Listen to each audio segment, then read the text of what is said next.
जनपदों से जुड़े हुए सहकारी बंधुओं का मैं आत्म प्रकाश मिश्र स्वागत और अभिनंदन करता हूं। सर्वप्रथम मैं उत्तर प्रदेश के माननीय सहकारिता मंत्री श्री JPS राठौर जी से अनुरोध करूंगा कि कृपया माननीय मुख्यमंत्री महोदय का स्वागत करें पुष्प गुच्छ देकर, और पुष्प गुच्छ के साथ एक स्मृति चिन्ह है जो शंख है। माननीय मुख्यमंत्री महोदय का स्वागत कर रहे हैं माननीय सहकारिता मंत्री। और यह स्मृति चिन्ह विशेष है मित्रों, ये शंख है।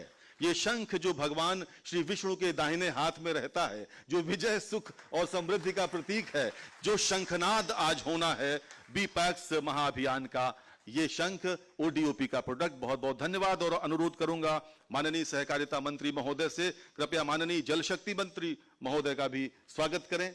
माननीय श्री स्वतंत्र देव सिंह जी हमारे बीच उपस्थित हैं। माननीय जल शक्ति मंत्री महोदय का स्वागत करते हुए सहकारिता मंत्री महोदय। और मैं अनुरोध करूंगा माननीय पशुधन एवं दुग्ध विकास मंत्री श्री धर्मपाल सिंह जी का स्वागत करें माननीय सहकारिता मंत्री महोदय। बहुत बहुत धन्यवाद। आज सहकारिता विभाग के बीपैक्स सदस्यता महाअभियान 2023 का शुभारंभ हो रहा है और अब से कुछ ही समय में इससे संबंधित पोर्टल और टोल फ्री नंबर्स का शुभारंभ माननीय मुख्यमंत्री महोदय के कर कमलों से होना है। उससे पूर्व मैं माननीय सहकारिता मंत्री महोदय से अनुरोध करूंगा कृपया अपने उद्बोधन के लिए पधारें। माननीय सहकारिता मंत्री महोदय। भारत माता की, भारत माता की। आज के इस बीपैक्स सदस्यता महाअभियान में कार्यक्रम में उपस्थित हम सबके श्रद्धा, आस्था और विश्वास के केंद्र उत्तर प्रदेश के लोकप्रिय मुख्यमंत्री माननीय योगी आदित्यनाथ जी, हमारे प्रदेश के पूर्व प्रदेश अध्यक्ष और वर्तमान में कैबिनेट मंत्री माननीय स्वतंत्र देव सिंह जी, कैबिनेट मंत्री माननीय धर्मपाल सिंह जी और सम्मानित मंच। आज ये 75 जिलों से सभी लोग जुड़े हुए हैं। बदायूं से सहकारिता राज्य मंत्री आदरणीय BL वर्मा जी जुड़े हुए हैं।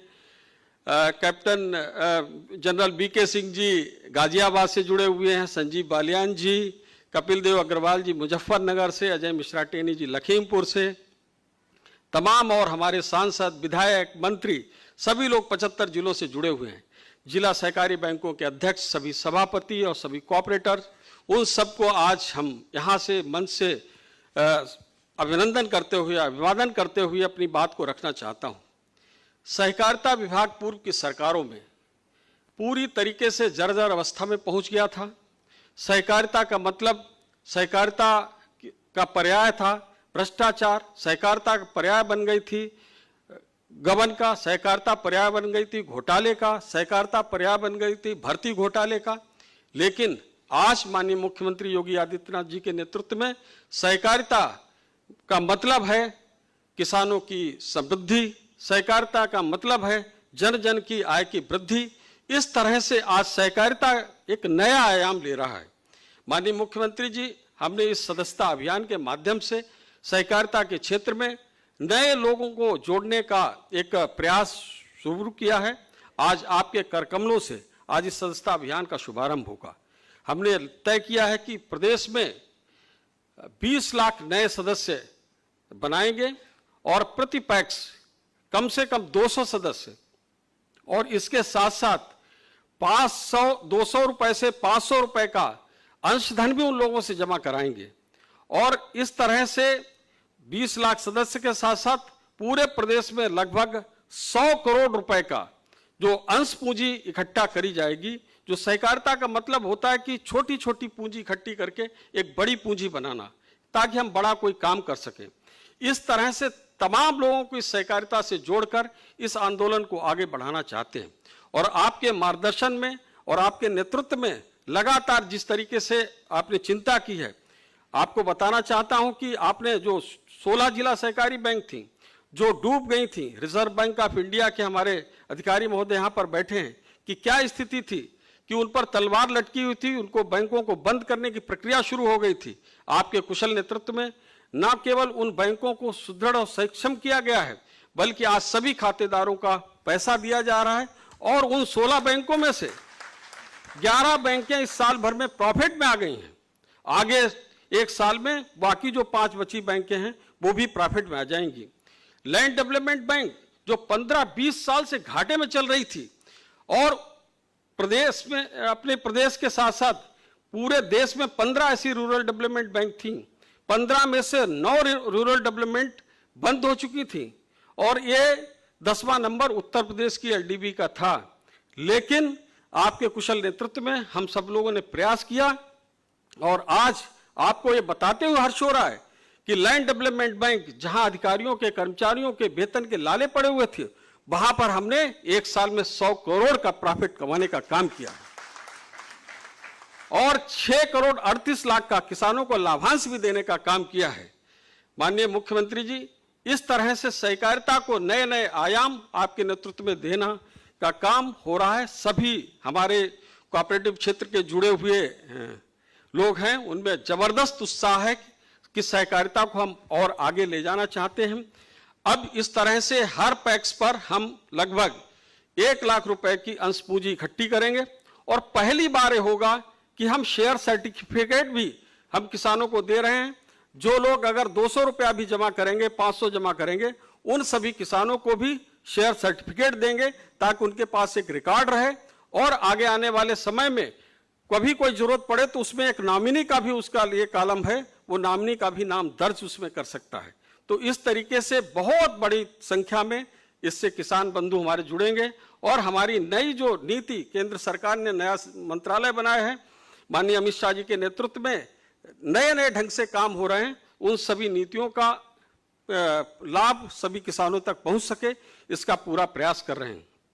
अभी थोड़ा है, थोड़े की जरूरत है, तो हम जब 1 लाख रुपया वहां इकट्ठा कर लेंगे, सभी हमारी डीसी भी मजबूत होंगी और ये चाहते हैं कि हम इन सभी अपनी पैक्स को, जिनको खाद के लिए, जिनको यूरिया और डीएपी के लिए जरूरत पड़ती है, इफ्को के भी हमारे अधिकारीगण यहाँ पर उपस्थित हैं।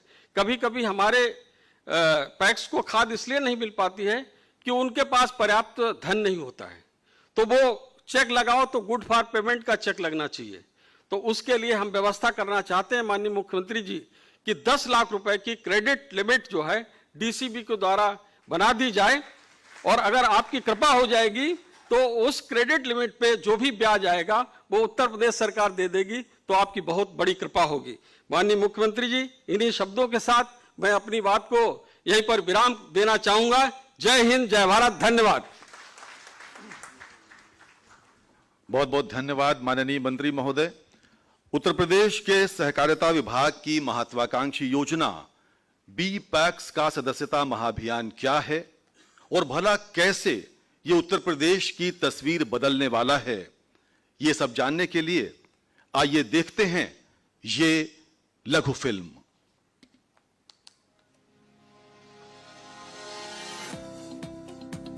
बी पैक्स सदस्यता महाअभियान 2023 के शुभारंभ में आप सबका स्वागत है। माननीय प्रधानमंत्री जी द्वारा किसानों की समृद्धि एवं ग्रामीण अर्थव्यवस्था के विकास हेतु सहकार से समृद्धि योजना के अंतर्गत माननीय मुख्यमंत्री जी के आत्मनिर्भर उत्तर प्रदेश के संकल्प को सफल बनाने हेतु पूरे प्रदेश में साधन सहकारी समितियां बी पैक्स में आज दिनांक 1 सितंबर 2023 से बी पैक्स सदस्यता महाअभियान 2023 का शुभारंभ माननीय मुख्यमंत्री महोदय के कर कमलों से हो रहा है।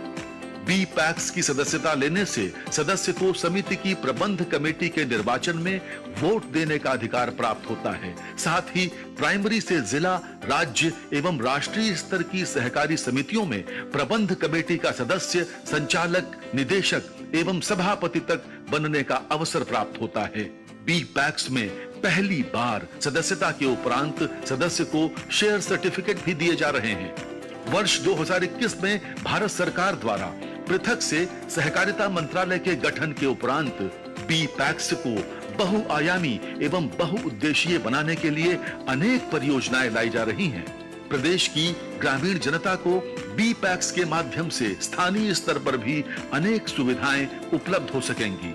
बी पैक्स में अब प्रधानमंत्री जन औषधि केंद्र, कॉमन सर्विस सेंटर एवं व्यवसाय विविधीकरण की योजनाओं को भी संचालित किया जा रहा है, जिससे सुदूर अंचल के कृषक भाई भी लाभान्वित हो सकेंगे।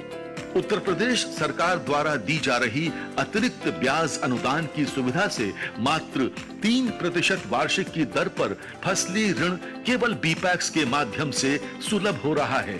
प्रदेश भर में 3000 से ज्यादा पैक्स में भारत सरकार एवं प्रदेश सरकार की सहायता से कंप्यूटराइजेशन का कार्य प्रगति पर है। कंप्यूटराइजेशन के माध्यम से बेहतर पारदर्शिता एवं संसाधनों की सुगम उपलब्धता को सुनिश्चित किया जा रहा है। आज दशकों से चले आ रहे परंपरागत पैक्स ग्रामीण अंचल में मॉडर्न बिजनेस सेंटर के रूप में बी पैक्स के नाम से नई पहचान स्थापित कर रहे हैं। बी पैक्स को एक वन स्टॉप सॉल्यूशन सेंटर की तरह विकसित करते हुए आज एकीकृत विक्रय केंद्र, पेट्रोल पंप, गैस गोदाम, बड़ी क्षमता के गोदाम, जन सेवा केंद्र, जन औषधि केंद्र, आरओ वाटर प्लांट, प्रदूषण जांच केंद्र, फेयर प्राइस शॉप इत्यादि जैसी सुविधाएं भी बी पैक्स में आरंभ की जा रही हैं। प्रदेश में 7500 नई समितियों के गठन का लक्ष्य रखा गया है एवं प्रत्येक ग्राम सभा में पैक्स अथवा डेयरी अथवा मत्स्य समिति खोले जाने का प्रस्ताव है। पैक्स में निर्मित गोदामों का WDRA से वैज्ञानिक भंडारण हेतु मानकीकरण भी कराया गया है, ताकि कृषक अपनी उपज को भंडारित कर सकें एवं वेयरहाउस रिसीट के आधार पर जिला सहकारी बैंक से ऋण भी प्राप्त कर सकें। खाद्य सुरक्षा सुनिश्चित करने हेतु सहकारिता क्षेत्र में विश्व की सबसे बड़ी विकेंद्रीकृत अन्न भंडारण योजना भारत सरकार द्वारा आरंभ की गई है। उत्तर प्रदेश के मिर्जापुर जिले की कोटवा पांडे बी पैक्स में 1400 मीट्रिक टन के भंडारण गोदाम का कार्य निर्माणाधीन है। बी पैक्स का FPO यानी कृषक उत्पादक संगठन के साथ MOU स्थापित कर पैक्स में व्यापार का विस्तार एवं मूल्य संवर्धन को बढ़ावा दिया जा रहा है। 500 से अधिक बी पैक्स FPO के साथ MOU पूरा कर चुके हैं। एग्री इंफ्रा फंड यानी AIF के तहत प्रदेश में 800 पैक्स में गोदाम निर्माण एवं 200 पैक्स में प्रोसेसिंग इकाइयां स्थापित की जा रही हैं। गत वर्षों में सतत प्रयास के चलते उत्तर प्रदेश सहकारिता नई ऊंचाइयों के लिए अग्रसर है। हाल ही में हुए ग्लोबल इन्वेस्टर समिट में उत्तर प्रदेश सहकारिता ने निवेशकों का भी ध्यान आकर्षित किया। सहकारी उत्पादों को लोकल से ग्लोबल पहचान दिलाने के लिए राष्ट्रीय स्तर पर बहुराज्यीय निर्यात सहकारी समितियों का भी गठन किया गया है। सहकारिता की मुहिम में मॉडर्न टेक्निक्स और साइंटिफिक इंटरवेंशन को अपनाते हुए प्रदेश में इफ्को के नैनो यूरिया के प्लांट की स्थापना की गई। कृषि की लागत को कम कर यांत्रिकीकरण से जोड़ने के लिए ड्रोन की उपलब्धता को भी बी पैक्स के माध्यम से कृषकों को सुगम किया जाना प्रस्तावित है। इसी क्रम में आज बी पैक्स को और मजबूत बनाने तथा प्रदेश एवं केंद्र सरकार की योजनाओं के लाभ को प्रदेश के अंतिम व्यक्ति तक पहुंचाने के लिए माननीय मुख्यमंत्री जी द्वारा बी पैक्स सदस्यता महाअभियान 2023 का शुभारंभ हो रहा है। आज से शुरू हो रहे इस सदस्यता महाअभियान का हिस्सा बनकर आप भी सहकारिता एवं प्रदेश की तरक्की में भागीदार बने और माननीय प्रधानमंत्री जी के सहकार से समृद्धि के सपने को साकार करने में अपना योगदान दें। बहुत बहुत धन्यवाद। और अब वो क्षण आ गया है जिसकी हम सबको प्रतीक्षा थी। मैं उत्तर प्रदेश के माननीय मुख्यमंत्री महोदय से अनुरोध करूंगा, कृपया वे बटन दबाकर सदस्यता महाअभियान के पोर्टल और टोल फ्री नंबर का शुभारंभ करें।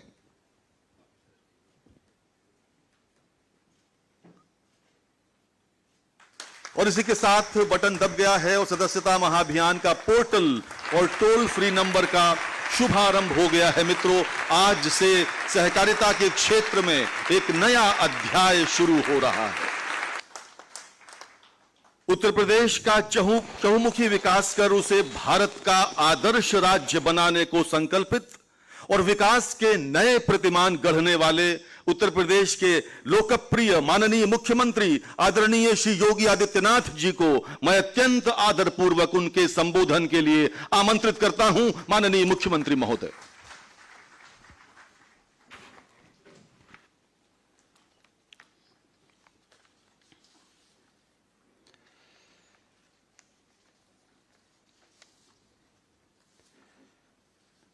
बीपैक्स सदस्यता महाअभियान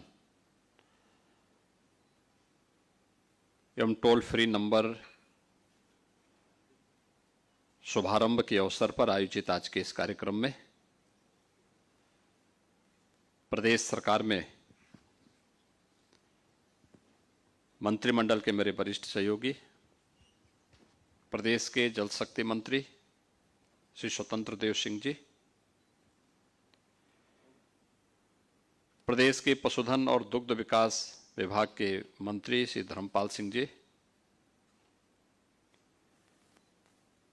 सहकारिता विभाग के मंत्री श्री जेपीएस राठौर जी, प्रदेश के मुख्य सचिव श्री दुर्गा शंकर मिश्र जी,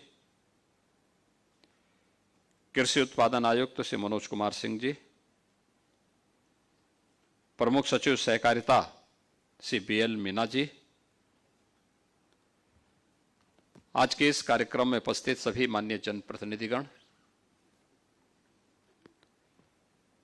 सहकारिता क्षेत्र में कार्य करने वाले सभी सुधीजन,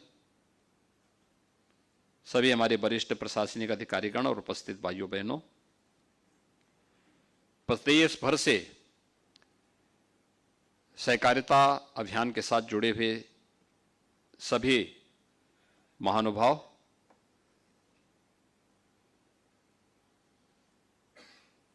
सहकारिता भारतीय परंपरा का प्राचीन काल से ही एक अभिन्न हिस्सा रहा है।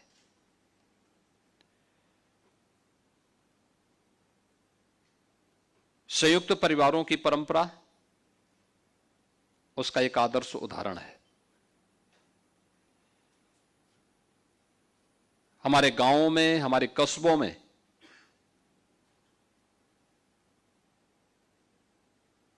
समाज की सहभागिता से आयोजित होने वाले वे सभी धार्मिक कार्यक्रम इसके अभिन्न हिस्से रहे हैं। आपने देखा होगा, गांव में किसी व्यक्ति को यज्ञ का आयोजन करना होता था, पूरे गांव के लोग एकजुट होकर के अपनी शक्ति और अपने सामर्थ्य से उसमें सहभागी बनते थे, योगदान करते थे। शासन प्रशासन की सहभागिता और उनके योगदान की बहुत आवश्यकता नहीं, आपस में मिलकर के सभी लोग उस कार्यक्रम को संपन्न कर देते हैं।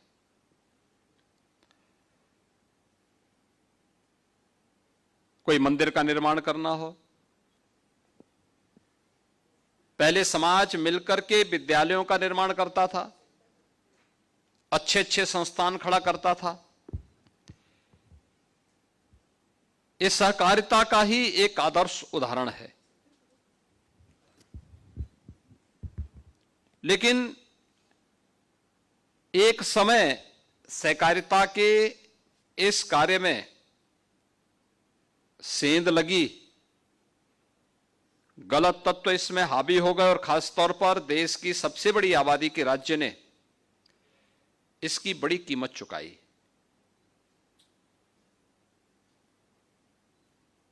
हम सब आभारी हैं प्रधानमंत्री मोदी जी के, जिन्होंने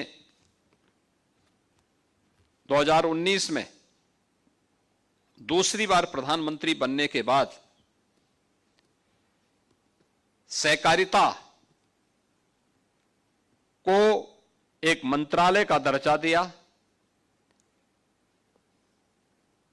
और सहकारिता के माध्यम से सहकार से समृद्धि की ओर, सहकारिता को आम नागरिक के जीवन में समृद्धि का एक माध्यम बना करके उससे समृद्धि, स्वावलंबन और आत्मनिर्भरता के लक्ष्य को प्राप्त करने की दिशा में एक महत्वपूर्ण कदम बढ़ाया है। देश के पहले सहकारिता मंत्री के रूप में आज देश के यशस्वी गृह मंत्री माननीय श्री अमित शाह जी हैं, जिन्होंने प्रधानमंत्री जी की मंशा के अनुरूप सहकार को समृद्धि के साथ जोड़ते हुए उसकी सबसे आधारभूत इकाई पैक्स को मजबूती बनाने पर जोर दिया है। और आज ये हमारी लिए प्रसन्नता का विषय है कि उत्तर प्रदेश के अंदर 1 सितंबर से 30 सितंबर तक इस सदस्यता अभियान का शुभारंभ और टोल फ्री नंबर आज जारी किया गया है। वास्तव में समाज की सहभागिता से जब कोई कार्य आगे बढ़ता है तो उसके उतने ही सकारात्मक परिणाम भी सामने आते हैं। समाज अपनी जिम्मेदारी को समझता है। हमारे यहां कोऑपरेटिव क्षेत्र में पहले चीनी मिलें चलती थी, बड़ी बड़ी चीनी मिलें चलती थी, वो किसान की समृद्धि के माध्यम बनते थे। वहां की सड़कों को भी बनाते थे, वहां पे स्कूल और चिकित्सालय के निर्माण में भी अपना योगदान देते थे। आप पश्चिमी उत्तर प्रदेश में चले जाइए, आप पूर्वी उत्तर प्रदेश में चले जाइए, आपको बड़े पैमाने पर यह सभी देखने को मिलेगा कि वहां पर जितने अच्छे कॉलेजेज होंगे, इंटर कॉलेजेज हैं, डिग्री कॉलेजेज हैं, ये सब इस सहकारिता आंदोलन की देन है। लेकिन धीरे धीरे करके ये सब समाप्त होता गया, ये जकड़ता गया। कुछ गलत तत्वों की आपसी प्रतिस्पर्धा और होड़ ने इसको जकड़ लिया। परिणाम क्या था? सहकारिता आंदोलन उत्तर प्रदेश जैसे राज्य में दम तोड़ गया। आज एक बार फिर से डबल इंजन की सरकार इस सहकारिता को समृद्धि के साथ जोड़ते हुए इस कार्यक्रम को आगे बढ़ाने का कार्य कर रही है। इसके लिए अनेक कार्यक्रम प्रारंभ हुए हैं और खासतौर पर जो सबसे आधारभूत इकाई पैक्स है, अब तक तो वह बीज और खाद के बेचने तक ही सीमित रहता था, उसकी उपलब्धता की सीमित रहता था। अब तो उसको कॉमन सर्विस सेंटर के रूप में भी डेवलप किया जा रहा है। अब वहां पर अन्य सुविधाएं भी उपलब्ध हो पाएंगी, अन्य कार्यक्रमों के साथ वह भी जुड़ पाएगा। इसके लिए अनेक अभियान प्रारंभ हुए हैं। गांव-गांव में कृषक सहकारी समितियों के माध्यम से वहां पर गोदाम निर्माण के कार्यक्रम चल रहे हैं। अनेक अन्य रचनात्मक कार्यक्रम जो किसान की आमदनी को कई गुना बढ़ाने में सहायक हो सकते हैं, जिसके माध्यम से किसान के चेहरे पर खुशहाली लाई जा सकती है। और उत्तर प्रदेश जैसे राज्य में जहां हम बात करते हैं, तो उत्तर प्रदेश अपनी समृद्ध खेती के लिए जाना जाता रहा है। हमारे पास दुनिया की सबसे उर्वरा भूमि है, तो सबसे अच्छा जल संसाधन भी उत्तर प्रदेश के पास मौजूद है। 2,61,00,000 से अधिक किसान हमारे पास ऐसे हैं जो प्रधानमंत्री किसान सम्मान निधि से सीधे सीधे जुड़े हुए हैं। यानी इसकी संख्या लगभग 3 करोड़ से अधिक किसान उत्तर प्रदेश के अंदर मौजूद हैं, जो इस अभियान के साथ जुड़ करके इसको समृद्धि के पथ पर अग्रसर करके उत्तर प्रदेश के अनुरूप उत्तर प्रदेश की कृषि को उत्तर प्रदेश की समृद्धि के साथ जोड़ने में सहायक हो सकते हैं।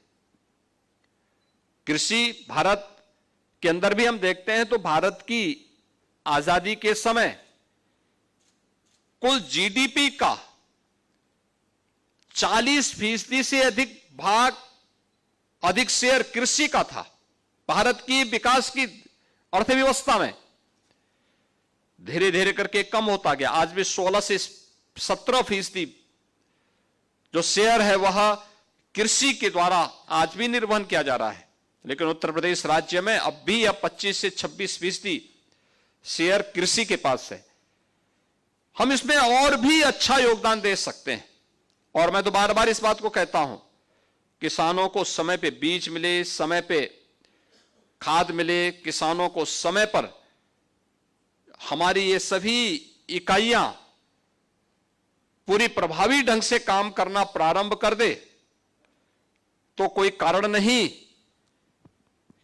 कि हमारा अन्नदाता किसान इसी धरती से सोना उगलने का काम न कर दे। वह कर सकता है, लेकिन उसको उस प्रकार की सुविधाओं से युक्त करना पड़ेगा। आज ये सदस्यता अभियान का शुभारंभ और टोल फ्री नंबर इसके लिए अभी जारी किया गया है। मुझे पूरा विश्वास है कि यह अभियान सफलतापूर्वक आगे बढ़ करके उत्तर प्रदेश में सहकारिता आंदोलन को एक नई गति देने में महत्वपूर्ण भूमिका का निर्वहन करेगा। अच्छे लोग, रुचि लेने वाले लोग, इस क्षेत्र में समाज को साथ लेकर के चलने वाले लोग, यह इसके माध्यम से चुन करके आगे बढ़ेंगे और सहकारिता आंदोलन को प्रधानमंत्री जी की मंशा के अनुरूप सहकार से समृद्धि की ओर अग्रसर करने में अपना योगदान देंगे।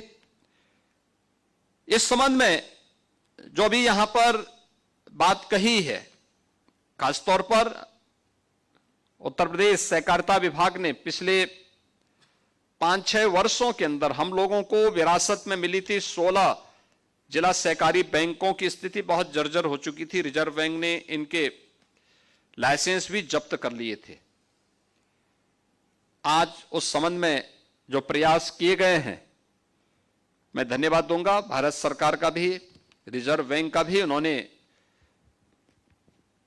लाइसेंस की बहाली की, डबल इंजन की सरकार ने उसमें योगदान दिया। आज उनमें से 11 बैंक लगभग प्रॉफिट की दिशा में आगे बढ़ चुके हैं।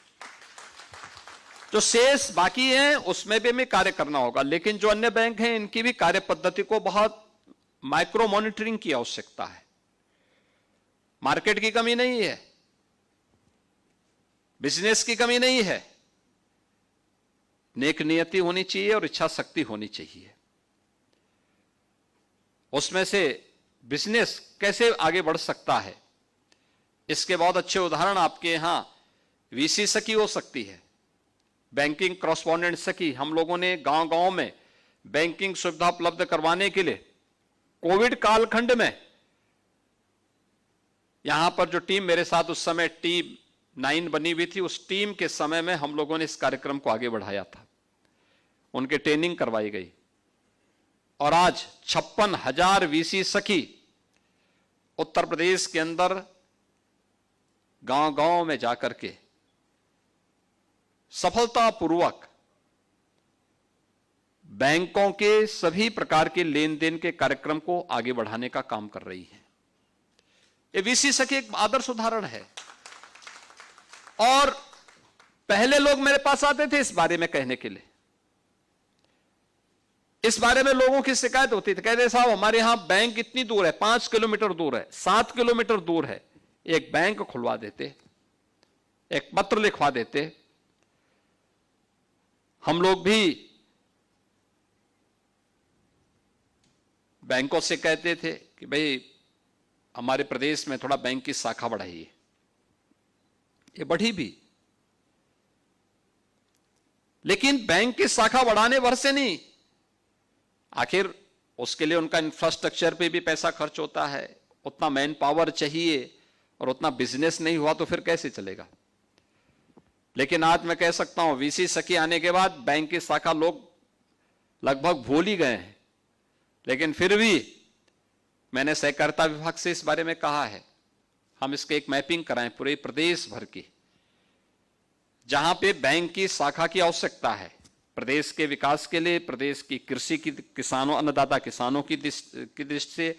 और उत्तर प्रदेश तो एमएसएमई का सबसे बड़ा बेस देश के अंदर रखता है, इसके लिए भी इसकी बड़ी भूमिका हो सकती है। इसके लिए हमें एक प्रयास करना चाहिए कि वहां पे सहकारी बैंक की एक शाखा को खोलने के लिए और फिर वीसी सखी के कार्यक्रम के साथ जुड़ने के लिए भी अगर हम कार्य कर सकेंगे तो बहुत बड़ा कार्य हो सकता है।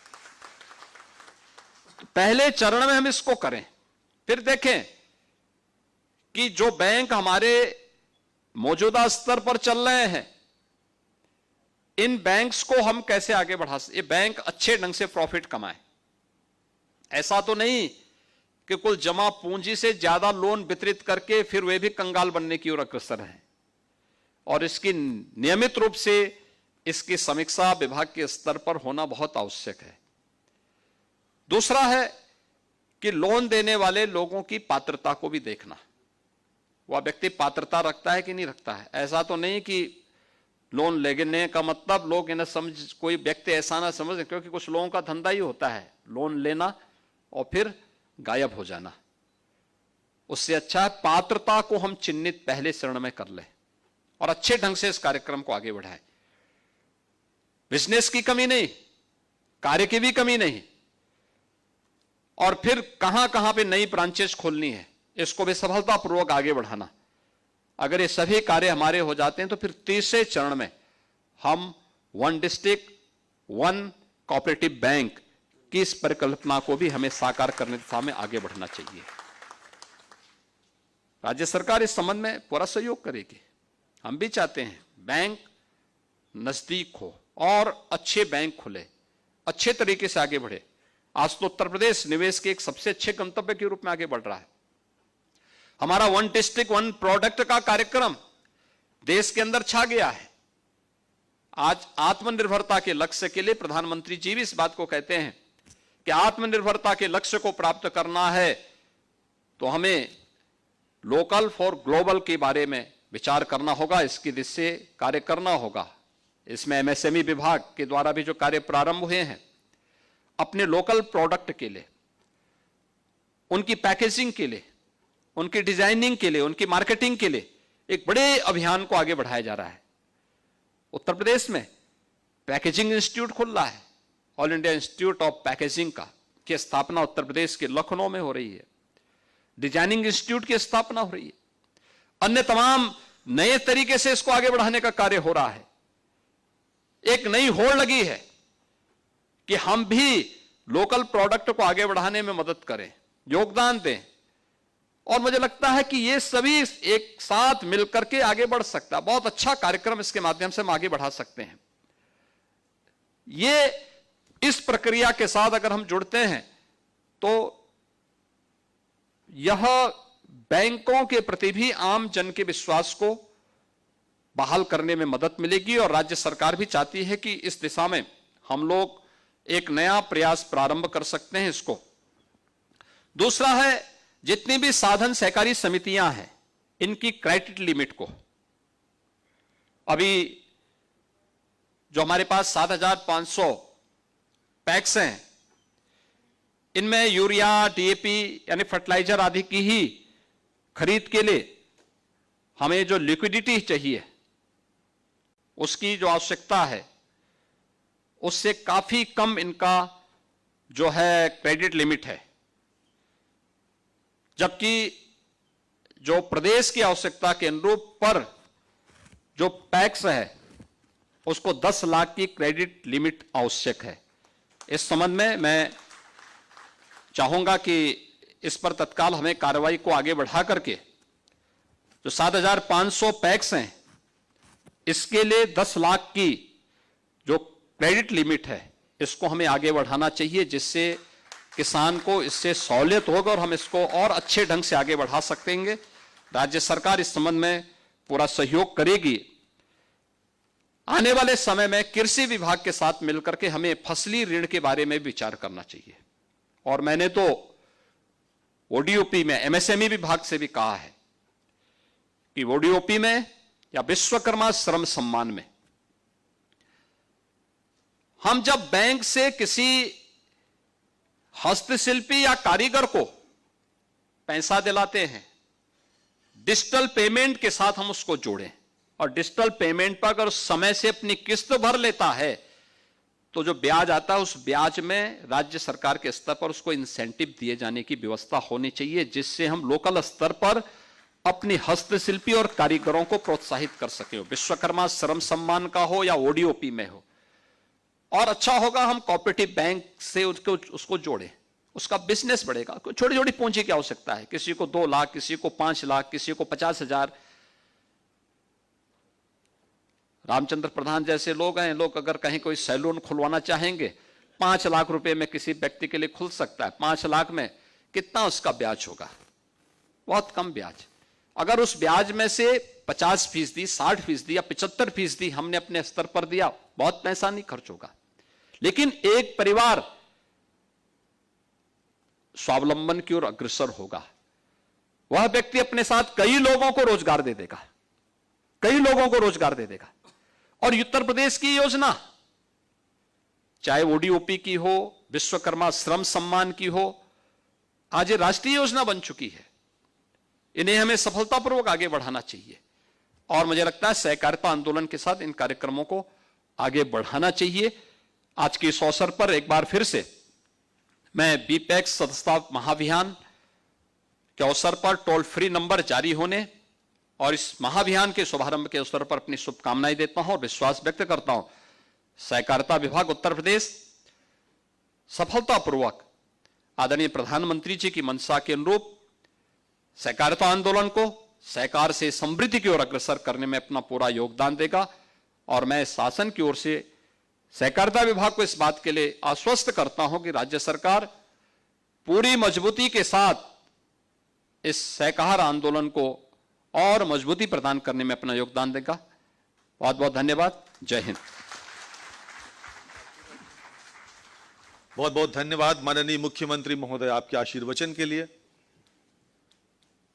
और आप सभी महानुभावों का यहां पधारने के लिए बहुत बहुत धन्यवाद। माननीय मुख्यमंत्री महोदय का हम अपने हृदय की अतल गहराइयों से इस कार्यक्रम में आने के लिए और बहुत धन्यवाद देते हैं। बहुत बहुत धन्यवाद। नमस्कार। माननीय मुख्यमंत्री महोदय का